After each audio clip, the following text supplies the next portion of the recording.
Alright, so this is for the people that always ask how to do a turret setup for a Zerg.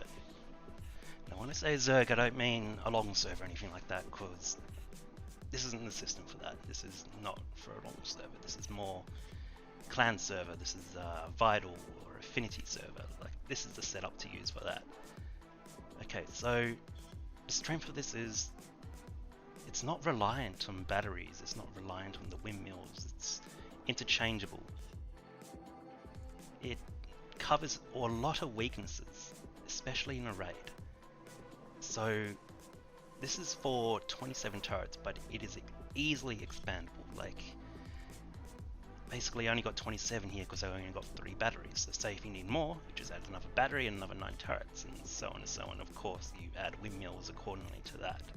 You just use this to whatever needs you need. Like, it can be even for early game. Like, you just plop this down, 1 battery, 2 windmills, 4 splitters, and of course the switch and all this. So anyway, I'm going to explain why you should use this and not this retarded setup.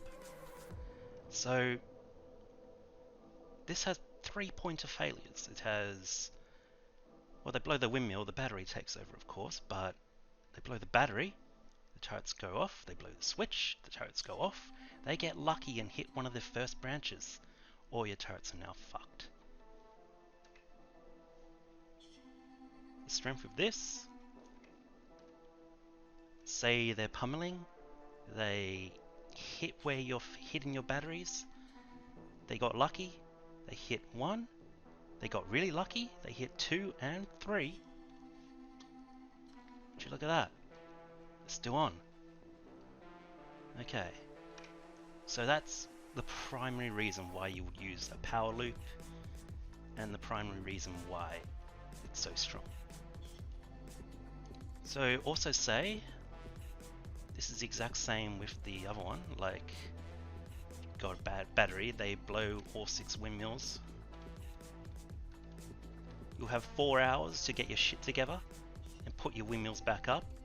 The batteries will take over. So I'll explain how this all works for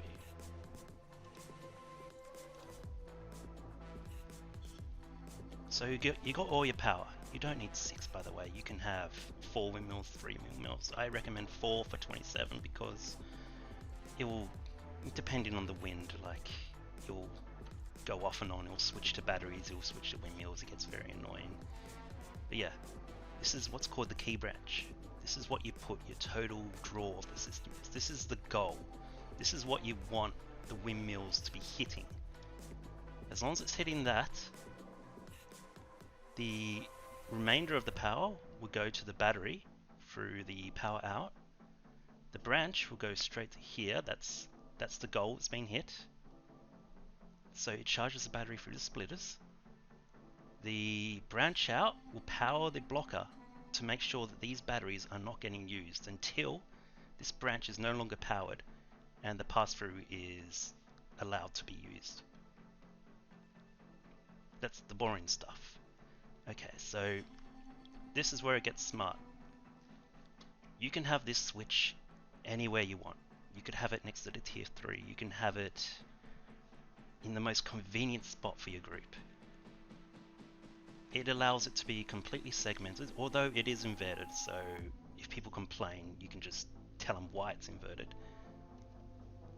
So off equals on equals off. But the strength of that is, say they blow into your own room, they get a lucky hit, they see the switch, they go, switch is right there, switch is right there, they start IKing it, they rocket it out. Does nothing. The turrets are still on, they're still getting fucked. No lucky break for them.